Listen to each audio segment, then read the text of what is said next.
Hello, everyone. Welcome. We're just going to wait a couple of minutes, couple of seconds for the waiting room to fill in. I can see that the numbers are climbing. So thank you for being here right at 2 o'clock. That's awesome.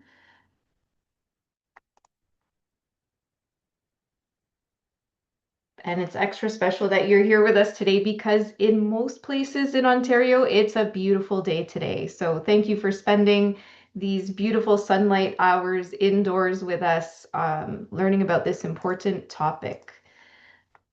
So officially, welcome to OARC's Webinar Wednesday, Strong Bones, Strong Voices, Empowering Residents in Long-Term Care. May is designated as Osteoporosis Prevention and Awareness Month in Canada, and we know that bone health is a topic of great importance to residents and to all of us, really. We could not think of a better way to bring awareness to this topic than by hosting an informative and inspiring webinar for you. OARC is pleased to welcome Dr. George Ioannidis, who has curated and will deliver today's webinar. I will introduce Dr. Ioannidis in a moment, but first I'd like to take you through our land acknowledgement and housekeeping slide.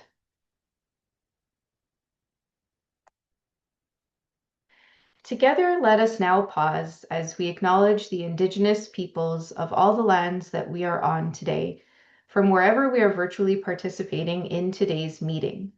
Let us take a moment to acknowledge the importance of the land we each call home.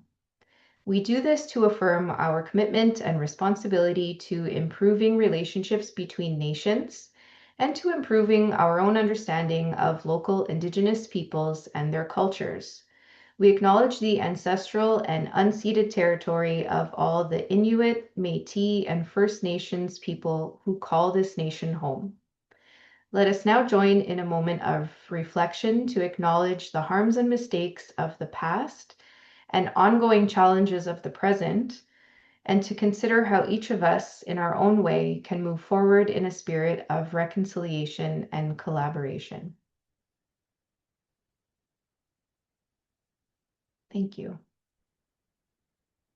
So for this webinar, you'll notice that the chat box is disabled. However, the question and answer box is open. So we invite you to enter your questions and comments in the Q&A box throughout the webinar. We have a team behind the scenes who will be monitoring the questions as they come in and answering them for you. This webinar is being recorded and a copy of it will be available on our website along with the slides used in this presentation. And as always, at the very end, when you click the box to exit the Zoom meeting, a evaluation will pop up and we ask that you please complete the short survey so that we get your feedback and suggestions.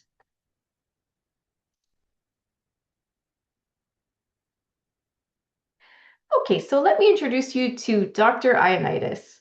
Dr. George Ioannidis is an associate professor of medicine in the Division of Rheumatology and Geriatrics at McMaster University and the deputy director of the GERAS Centre for Aging Research. He holds the Eli Lilly Canada Chair in Osteoporosis and serves on the Scientific Advisory Council of Osteoporosis Canada. He has authored over 150 publications and has mentored 65 graduate, medical, and undergraduate students. His research focuses on bone and brain health, frailty and resilience, and innovation and technology, with a commitment to translating the best research evidence to the front lines of care. His ultimate goal is to support older adults in aging with dignity and independence, enabling them to live well and safely in their own homes and communities. Thank you so much for being here to speak with our audience today, Dr. Ioannidis. You're sort of a big deal. Well, thank you. Thank you for that kind introduction. I really appreciate it, Stephanie, and it's really a pleasure to be here today. And I'm always really excited to talk about bone health and helping residents better understand and take part in their own health care decisions. So I guess before we start, I'd like to share a little bit about myself. So the previous slide. Before we get into the real serious stuff, I just like to talk to you a little bit about my favorite food, music, and activity. Even though I'm Greek, I love Italian food, especially pizza, and I'm hoping some of the audience members also enjoy pizza. My favorite music is rock and roll, although my family loves country music, so I'm a little bit different when it comes to music taste. And because of that, my favorite really activity is to keep the radio station off the country channel while I'm driving with my family. So I've really developed some quick reflexes. So that's a little about myself before we get into this serious conversation. So for today's talk, I will be describing what osteoporosis is and why it matters in long-term care.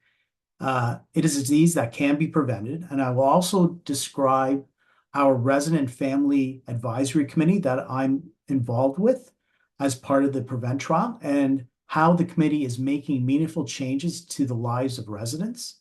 And finally, I'll discuss the PREVENT trial, which is a GERAS-led research initiative focused on fracture prevention, and hopefully your home can take part in this study because it's currently running. So what is osteoporosis and why does it matter?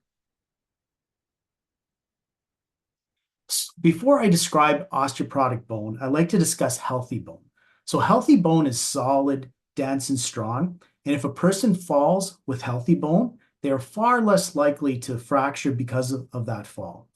While as osteoporotic bone is weak, there's a lot of open spaces within the bone. The bone is brittle, like chalk, and it's more likely to fracture when you fall. So we really want our bones to be strong and reliable, the kind of bones that say, hey, I've got you, and not the bones that say, hey, don't make any sudden movements. So we're all striving for healthy bones. I just wanted to walk you through some statistics with you. Many residents living in long-term care have some cognitive impairment or dementia, which really increases the risk of falling. In addition, 62% of residents have musculoskeletal diseases such as arthritis and osteoporosis. So in 2011, about 29% of residents living in long-term care had osteoporosis, and that changed in 2017 to about 31% of residents living with the disease. So the number of individuals with osteoporosis has really increased over time and is continuing to increase. So there's more individuals living with osteoporosis now in long-term care than there was, say, 8 or 9 years ago. Because osteoporotic bones are weak, a person with osteoporosis can fracture their bones in two general ways. The first is a result of trauma, and this can occur from minimal trauma, such as the impact from a fall. So a fall can happen from a standing height. So, when you're standing and you fall down, that's the usual type of fall. But an individual may slip because the floor is wet or trip over rug. A person can fall from their bed, from a chair, while using a walker. And these falls can all result in a fracture. And we should try to avoid all types of falls as much as possible, especially when you have weak bones. So the second way a fracture can occur is spontaneously. And this is a little less known. These fractures occur without any known cause of trauma. They just happen. A person does not need to fall to experience a fracture. So an example of this is when a resident suddenly complains of severe back pain. This spine fracture can occur simply from twisting the spine or even coughing. And most of us expect a cough just to annoy the person beside us, and not cause a fracture. But with weak bones, a cough can cause a fracture. So there's a number of places on the body where you can break a bone. The most common fracture sites include the hip, spine, wrist, and shoulder. So hip and shoulder fractures tend to occur if a resident falls sideways because of poor balance and weak leg muscles and lands directly on the shoulder or hip. Wrists can break when residents try to stop themselves during a fall, and these fractures are very painful. So let's try to avoid them. So I just want to go over some more facts with you. Up to 6% of residents experience a fracture each year, which is 2 times the rate of individuals of the same age living in the community. About half of all the fractures that occur in each year are hip fractures, which is quite high, and it's quite different than in the community. Hip fractures can change a person's life. They are the leading cause of hospitalization and long-term care. No one wants to go to the hospital because the hospital stays can be up to 2 weeks or longer. And there's many complications as a result of hip fractures that can occur, such as delirium or even infections because of the surgery after the hip fracture. A person with a hip fracture, after you start healing, will still experience significant pain, sometimes for up to a year or longer, and their quality of life often decreases. So we really want to avoid these hip fractures. Here are some more concerning statistics. Hip fractures are associated with the increased risk of death. About 1 out of every 3 residents with a hip fracture will die within 6 months, which is really quite shocking.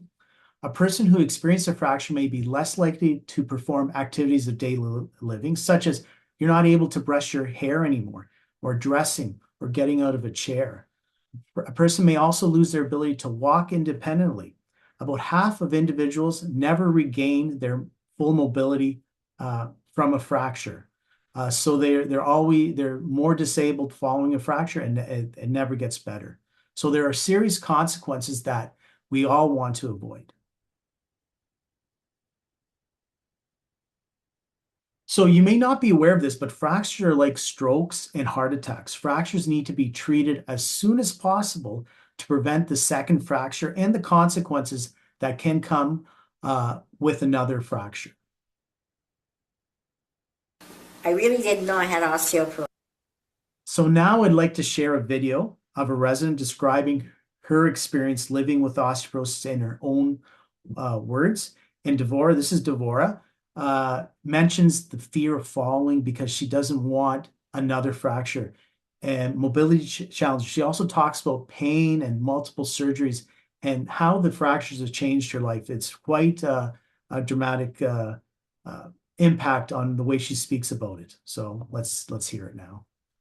I thought I had back problems, and I had been going to the pain clinic for years, and finally I went to a back doctor, and he said, you have osteoporosis, spinal stenosis, and what's the other one that's associated with back? I can't remember. But the osteoporosis was really bad, and so was the spinal stenosis, and it got so bad that I was walking like a pretzel, like that. I couldn't straighten up.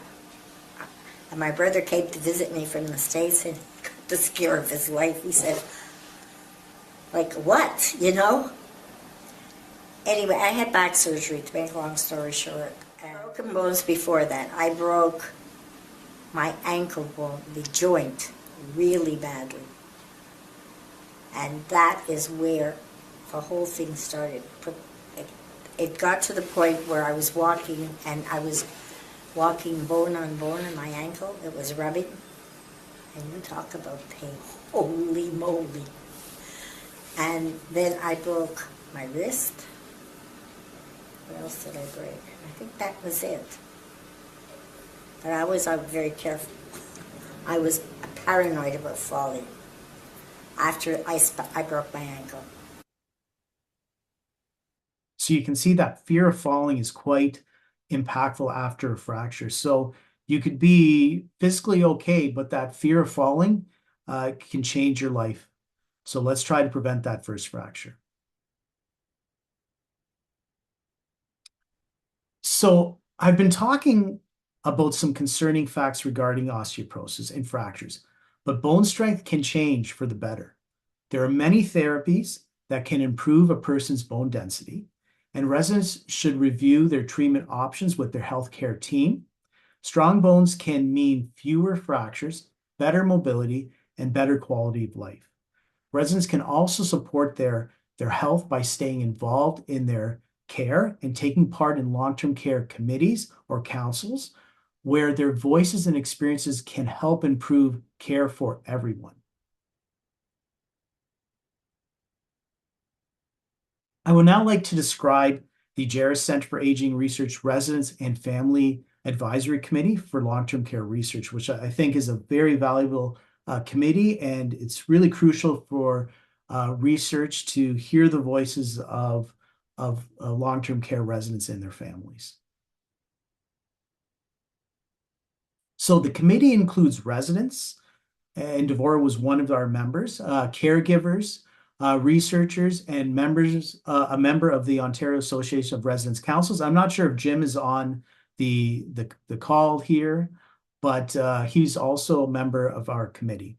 And our goals are to provide a collective voice for residents living in long-term care, to identify research priorities that promote the optimal health and well-being of residents, and to really share information in a way that is accessible for residents living in long-term care. So we don't want to make sure that everyone understands the disease and the consequences of the disease, and also the good things about it, that it can be treated and it can be prevented.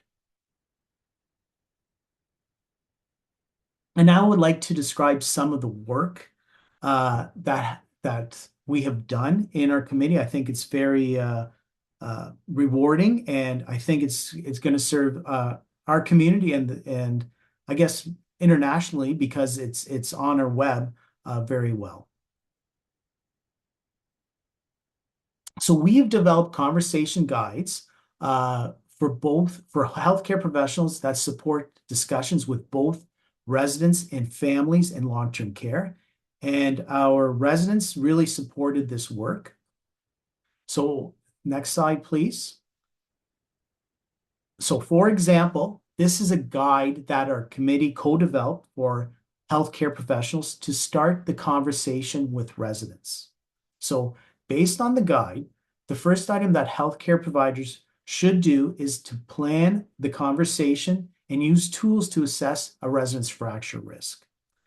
They should discuss the resident's fracture risk score and other risk factors. And I just want to point out that residents living in long-term care have a fracture risk score in their electronic medical records that indicates whether they're at low or high risk for fracture. So everyone has this score living in long-term care. In Canada, that uses point-click care, and internationally. So it's a tool that's embedded, which is great because they can assess your fracture risk right away.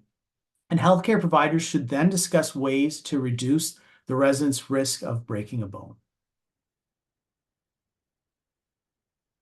So following that conversation, healthcare providers should review the resident's values, wishes, and goals of care. And this is very important. We always want to make sure that we're following the resident's wishes and goals of care. And they should always also review the benefits and risk of treatment and discuss treatment options, because there are many different treatment options and they all have different benefits and risks. So once the discussion has been completed, the healthcare team should present a treatment plan proposal to the residents. Welcome to the Stronger Together video series. So this is our Resident Family Council Committee who has supported long-term care, and they have answered questions. So these are videos, and this question are that is osteoporosis really important? Why do you believe fracture prevention is important in long-term care? And this video can be found on our website and social media. I think it definitely promotes osteoporosis and fractures in a very meaningful way. And this is the example. The question of the week is, why do you believe fracture prevention is important in long-term care? Oh my gosh, any change in mobility increases the frailty of a senior. You know, they want to be as mobile as possible, and fearing that wheelchair or not being able to even get out of a chair or get into bed on their own is a huge fear for them. So preventing fractures is really critical for any type of quality of life. Yeah, it's very important. It would be good if we could give people an education as to the things to avoid. Yeah, one thing I find is very important is continuing your exercises or your therapy so that you strengthen your bones. Fractures are often lead to sort of a death blow, or can be. Um, there's no such thing as a simple fall and a fracture. So it's a cascade of things that happen after the fall. The fall, if you don't start it, the next domino doesn't fall over, the next domino doesn't fall over.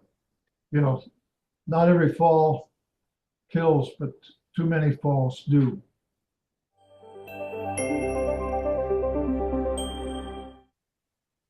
So I'm not sure if Jim is here on the webinar. Stephanie, do you know if he's here? If Yes, not, no, then no, Jim hasn't joined today. okay, that's fair enough. So Jim is part of our committee, and he's I think he explained it very well. He mentioned if you prevent the first fall and fracture, you may prevent the domino effect of a future fall and fracture, which is so important because you can do this. You can prevent the first fracture, and you can definitely prevent the second fracture. So it's really important that you discuss this with your healthcare team.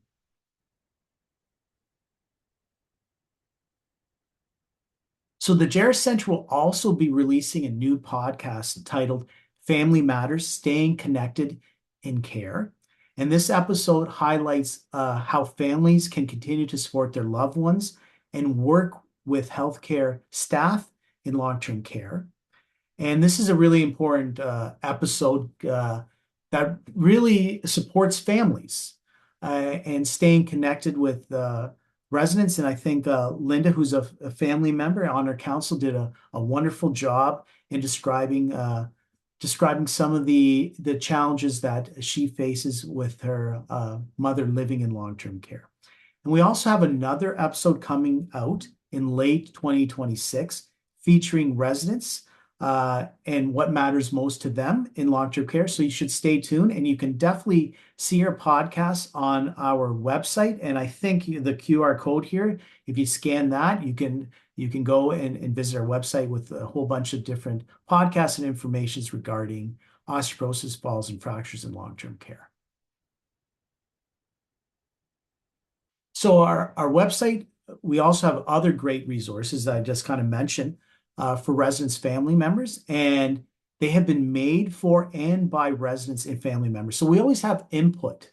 When we do our research at the GERAS Centre, we always have input from residents and families because we know it's very important to have their insights and experiences. So a few of the tools that we have on the website are information sheets or infographics on fracture risk for long-term care residents. So it highlights what you should look for if you have these fracture risks.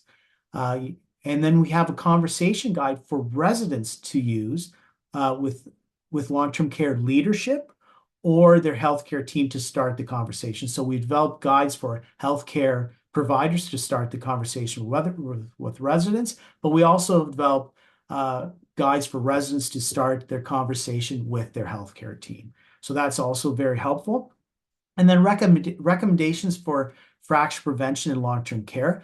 There are a number of ways to prevent the first fracture or prevent the second fracture, including there's great medications out there that reduce the risk. Calcium and vitamin D, you have to make sure you're taking the appropriate levels of calcium and vitamin D, and they may also reduce the risk of not only fractures, but falls.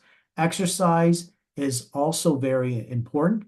And there's also hip protectors that can be used. I know that they're challenging, but if you but they're also effective in reducing hip fractures. So there's a number of different interventions or treatments out there, not just medications, but lifestyle factors that can change the risk of fractures and developing those fractures.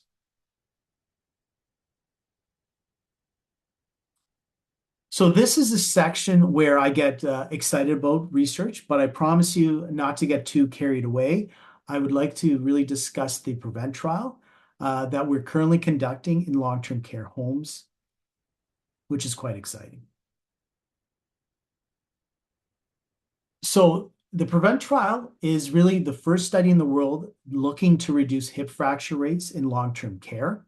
And this is a landmark trial that has really the potential to change how osteoporosis is managed in long-term care, not just in Canada, but worldwide. And we're really looking at improving also other health outcomes, such as reducing pain and falls. And the study aims to do this in a seamless and sustainable way. So when we conduct research at the GERAS Centre, we want to make sure that after the study is done, healthcare providers can continue on preventing these hip fractures. And again, I mentioned this is the largest study in the world where we're trying to recruit over 122 long-term care homes in Ontario. So it's just in Ontario. And we're up to 86 homes. So we're still looking for, about 40 homes to continue to participate in the study. And if you think your home should participate in the study, and your home is from Ontario, please speak to a healthcare provider in your home or leadership to participate in the PREVENT trial. And they can contact Lauren, who's our research coordinator for the PREVENT trial, and her information is at the bottom of the slide. And I just wanted to point out to the healthcare providers on this call, it's very small time commitment for the long-term care staff. It's a total of about 20 hours of commitment over a year and a half study duration. So if anybody's interested, please reach out to us. So to summarize, here are the key take-home messages. First of all, osteoporosis is really a loss of bone structure and bone strength that makes the bone really weak and brittle.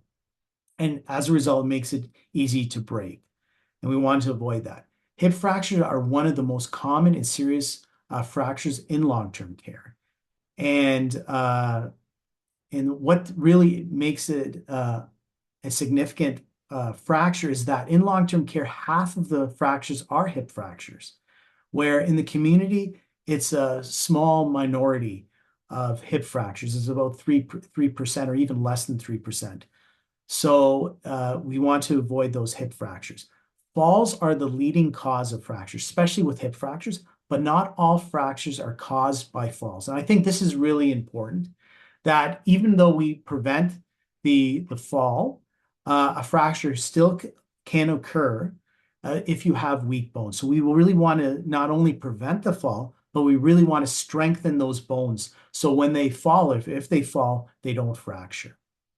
And fractures are serious and sometimes life-threatening consequences. You heard from Devorah of all the serious consequences that occurred and the fear of falling in her quality of life and the pain, the significant pain and the long-lasting pain as a result of these fractures.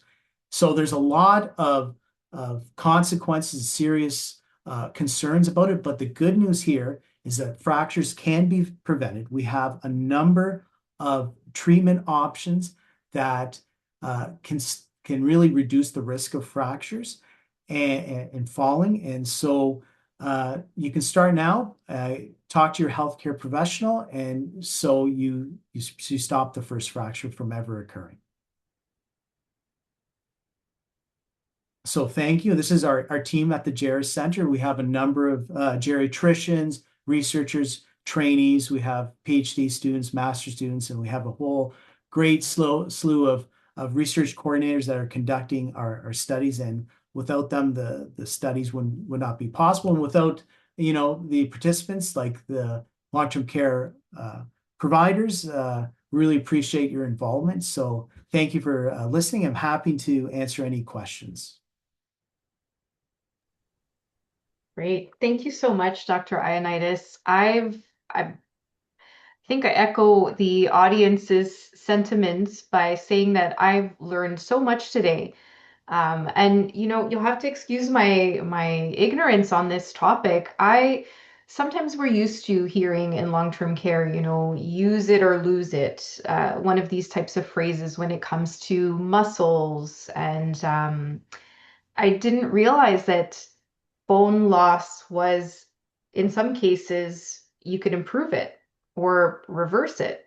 Is that right? Yes, for sure. So Wow. the pharmacological therapies out there definitely can reduce your fracture risk up to 60%.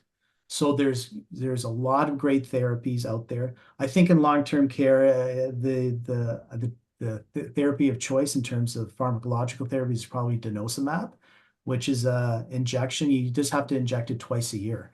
So Mhm. it's quite it's easy to do.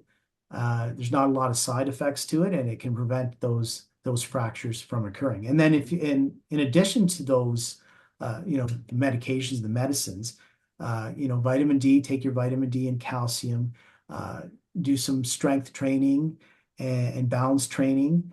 And you can use like hip protectors, for example, that will also reduce your chances of, of having a fracture if you fall. So there's definitely a lot of greater interventions out there. We just have to use them and be aware of them. Yeah, that's really hope provides a lot of hope, I think, for people to hear that. And there may be some residents who are watching right now who do receive those couple of injections a year and maybe aren't aware of the full of where it fits in with some of the other treatments and prevention that you've mentioned, like staying on top of your exercise and having those nutritional supports as well. So there's many layers to this that I would suspect that some people on who are watching today can pick up, oh yes, I do receive that, or this is something that I'm involved with, and just putting it all together as one thing is super helpful. Right? Another thing that you mentioned that stood out to me was this thing about a fracture being almost like a stroke or a heart attack, in that if you have one, you need to treat it right away because it's likely that there will be subsequent fractures. Um, and my question about that is that like any fracture? So if I've had a wrist fracture, then I'm more likely to have another type of fracture subsequently? Yes, great question. So before I get to that, I just wanted to point out that the pharmacological therapies that I mentioned provide really the strongest evidence to reduce fracture risk. All the other interventions also reduce it, but the biggest bang for the buck is the pharmacological therapies. Mm. And then in terms of your last question, yes. So a fracture predicts another fracture. And then, for example, a spine fracture, if you develop a spine fracture, you're more likely to develop another spine fracture, but you're also more likely to develop other fractures. And this Mm. is up to 20%. So within a Wow. year, at least about 20% will develop a new fracture. So 1 in 5. And that Wow. number increases the older individual is. So the older you are, the more likely you are to develop a new fracture within that 1 year period, and it could be any fracture type. Yeah. And thanks for showing the video of Devora. At OARC, we worked so closely with Devora for so many years. And one of the things she used to say all the time was that she sometimes felt like Humpty Dumpty, that she had had so many fractures and she wasn't sure how her team was able to put her back together again after all the fractures that she had. But as she described in the video, the pain and the loss of mobility was something that she dealt with every day. And this group that she was part of with GERAS meant so much to her because she felt like she was able to share her experiences and help others. So great that at GERAS, one of the principles there is involving residents and family members and helping them center their voices and their experiences. That's awesome. Yeah, I think all research should really well in long-term care, I think all research, we should be speaking to the people that we are trying to help, right? So their voices do matter, their experiences do matter, uh, their outcomes matter. So in terms like here's an example, if you don't speak to the people you're trying to help, researcher may think that, improving the quality of life of a resident before a fracture occurs is the most important. But if you speak to the residents, they really don't want to go to the hospital or they don't want the pain associated with it. So you really have to talk to the people that are, that are mostly involved in this because it's really helpful and their wisdom is really important. Yeah, thanks for sharing that and just making the connection back to the things you'll be able to continue doing and the impact on your day-to-day life really brings the message home of why you're staying on top of these things and why you're participating and why these interventions exist. You mentioned the hip protectors. I remember when I worked in long-term care, those were always uh, uh, a sticky point, I guess. People were not always welcoming of the hip protectors, but sharing that message that this is what it'll allow you to continue doing, or this is what it can help prevent, is one way to bring it home, the importance of using some of these fracture prevention interventions. We have a question that's come in about a resident, Andrea, who we work with. Hi, Andrea, who says she broke her ankle and foot when she was a younger adult and wonders if she's at risk for fractures now. Great question. Uh, I'm not sure how young Mm. when you broke your ankle or foot, but if you broke it in your 40s or under, there's no risk, and it depends on how you broke it too. If it was in a car accident, you're cycling, you fell with a lot of trauma, there's definitely uh, very little risk. Now, if it was an osteoporotic fracture, the risk uh, increases, the year after, as I mentioned. But if you don't develop a fracture in 10, 20 years, then the risk is baseline, like you never had that fracture. So my guess, not knowing your whole background there, is probably has very little impact on your fracture risk now, but you don't know what your bone density is. I know in long-term care, it's hard to measure your bone density, so you don't need to. So we developed the fracture risk score, which I discussed a Mhm. little bit, and it's embedded in the home's electronic medical record. So how the healthcare provider in your home can easily find your fracture risk score, and they can let you know if you're at low or high risk. So you don't have to guess at it. They have the score right at their fingertips. That's such a great tool that residents might be able to access to help with their own decision making, right? That's neat. So, as Dr. Ioannidis said, this is something that already exists on your record at your home. So, in speaking with your nurse or even your doctor, nurse practitioner, you could ask to receive that information for a printout of it, or even just to know what your fracture risk score is. And that can help you when you're having those conversations and making decisions about what kinds of interventions you're going to agree to, maybe those hip protectors again. Um, there was something else you mentioned that was so interesting. And again, I apologize for my ignorance on this. I didn't know this existed, but these conversation guides. So there was this slide up where you had some conversation guides that had been created with the resident and family committee. And is this something that like we could share the guides with the copy of the recording and the slides, so we could make that available for everyone. But I wonder, how do you see this being used in the homes? Is it something the resident could take when they're going to their annual care conference, let's say, and or even when they're meeting with their doctor, their physiotherapist? What's the best way to use these guides? Yeah, well, that's a great question. So in terms of the study, so we developed these guides in terms of the prevent study, and we had a lot of great input from our resident council, our committee.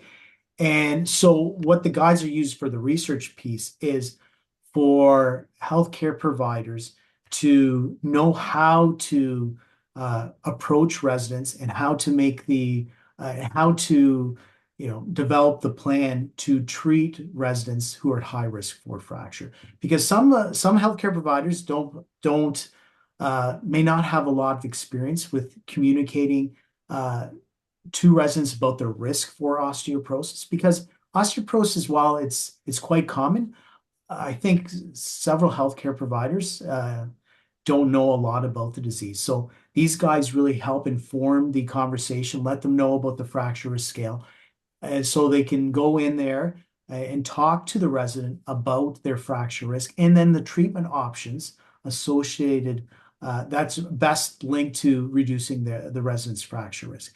Those are the guides that I mentioned, but there's also a guide on our website that is really focused on the resident, how the resident can then communicate to the healthcare provider or the leadership and say, hey, I'm worried about osteoporosis. I'm worried about fractures. What can I do about it? And it walks you through some of the questions that you could ask your healthcare team about that. So it goes both ways. I think the guides are both really important from the long-term care healthcare provider perspective and then the resident's perspective as well. Yeah, and a great thing to highlight for our physicians in long-term care, many of whom also have practices in the community, right? Is the risk is very different in long-term care and in the community. As you mentioned, I did not realize that also that it's 50% for hip fractures almost in long-term Yes. care compared to, was it around 3 in the community? Less than 3, actually. Less It was than less than 3. 3. Wow. So here's a interesting stat. So this is why in terms of in long-term care, it's why osteoporosis and fracture are quite devastating. So in the community, high risk is defined as a hip fracture risk of 3%, and that 3% is over a 10-year period. So you have a 3% chance of developing a hip fracture over a 10-year period, and that's in the community. In long-term care, high risk is defined as 3% over 1 year. Wow. So it's quite different. And in long-term care, up to the very high risk group, there's about 12% chance of developing a hip fracture in 1 year. So that's a fracture risk score of 8. So if you have that score of 8, excuse me, you should get treatment because you're at really extreme high risk. But the guidelines committee research suggests that any scores above 3 are considered high risk. So anything above 3% is considered high risk, and you should be considered for therapy. Thank you. Thanks for elaborating on that. Now, you kind of made me laugh. I was off screen, but when you said you were really excited about the research in the PREVENT trial, I chuckled because we love research at OARC, and we always say the exact same thing, is that we're going to get excited now, but we won't get too excited. So that kind of hit home.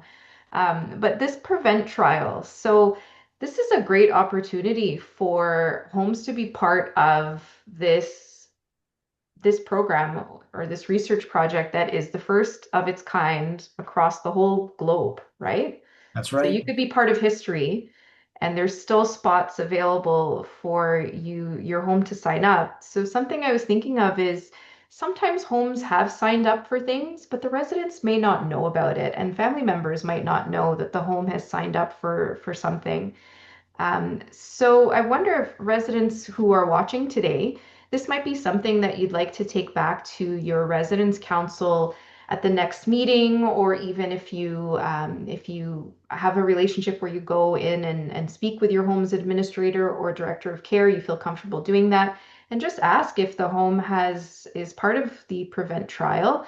And if they're not, you can ask, why not? And maybe share some information, maybe share this recording of this webinar and some of the information that we send out with the recording and the slides. It sounds like there's still spaces left for just over 40 homes. And you, again, have a chance to be part of this. Almost think of it as like a Guinness World Book of Records. You can be part of this exclusive, once in a lifetime club of homes that are going to be working to change things for the better for folks living in long-term care. I really love that it's exclusive to long-term care in Ontario. Like, Right. very cool. There's not many studies that we know of um, that I know of that focus on long-term care in Ontario specifically. So really cool. Did you want to Yeah. share anything else about the prevent trial? Sure, I'd love to. Before I do, so I do get really excited about research, and I really, in particular, I get excited about when the data comes in, and I look at the data and see if there's the changes that I'm expecting, my eyes light up. So I do really get excited about research, but that's just me. I just wanted to point that out. But in terms of the prevent, so it's a very unique study and trial. It's a randomized control trial, and it's the largest in the world. And it's one of those things where if a home is taking part in the study, there should be posters up in your home that's indicating that you're part of Prevent. And I think if your home is not part of Prevent, I think you should, as residents, take the opportunity to discuss that with your leadership team and healthcare providers to take part in it, because it is something that is really important to prevent these hip fractures. And the hip fractures occur quite regularly in long-term care, and it's really quite devastating.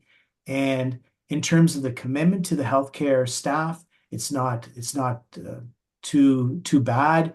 We're happy to give presentations to the long-term care staff and the leadership about Prevent and all the benefits of participating in Prevent from the healthcare perspective and also from the residents' perspective. So I would definitely encourage people listening to talk to the leadership, talk to healthcare providers about Prevent and get them involved to at least talk to us. And we did provide you with the number, and Lauren's our C, that's the contact person, and we'd be happy to meet with them and discuss it further. Awesome. Thank you. I'm just taking a look at the question and answer box. I don't see any questions right now, so just give a couple of minutes if anyone has something that's come to mind that you'd like to put in the Q&A box. We have Gina who said, excellent presentation. Thank you. Thanks, Gina. Thank you, Gene. Yeah, I also laughed when you mentioned that you get a lot of exercise or practice with reflexes, changing the radio station. I hear you. Country That's is not one of the styles that I'm very into. Don't kill me, everybody on the line. And then also now I can't stop humming "Bad to the Bone" in my head, of course. that's a classic too. Yeah. I'll leave you guys all with that. I don't see anything else coming in through the chat, but Dr. Ioannidis, thank you so much for this. Thanks for being here and sharing. Oh, wait, we do have one. Let me just see. So there's a question, but it's very specific to someone's specific situation. So we won't be able to answer questions that deal with someone's individual situation and health needs, just because Dr. Ioannidis isn't their attending doctor. So we don't want to give any information without having the full picture. But appreciate the comment and appreciate you being here watching. I hope that you've been able to take something from this presentation. Thank you for your question. Yeah, and I just wanted to mention, please visit our website. Mhm. And it provides a lot of great information and a lot of tools that you can use. And we do the podcasts on a number of different topics, but in long-term care. And so there's a lot of great resources for healthcare providers and residents regarding osteoporosis and fractures. So please visit our website, and I think you can reach out to us by email too if you have any other questions regarding research or stuff like that. We can't answer health-related quality questions, but happy to talk about the research and anything regarding osteoporosis in general and falls and fractures. And there's probably other information out there that you may be interested in, because we definitely at the GERAS Centre, we focus on making life better for older adults, not just in long-term care, but in general. So we do have research in frailty and resilience, which I know is very important in long-term care, and brain health and cognitive impairment and dementia. So we do research in a wide number of topics, so that you may also find interesting as well. Great. We'll share the link to your website with the recording and slides. Thank you again so much for putting this presentation together, delivering it, and staying on to answer our questions and to have this conversation. For those on the webinar, if you'll please take a moment to fill out the short evaluation survey that will pop up on your screen when you close the Zoom window, it would be much appreciated, and we can share your thanks and comments with Dr. Ioannidis and the team at GERAS. Thank you so much again, and happy Osteoporosis Awareness Month. Bye, everyone. Thank you.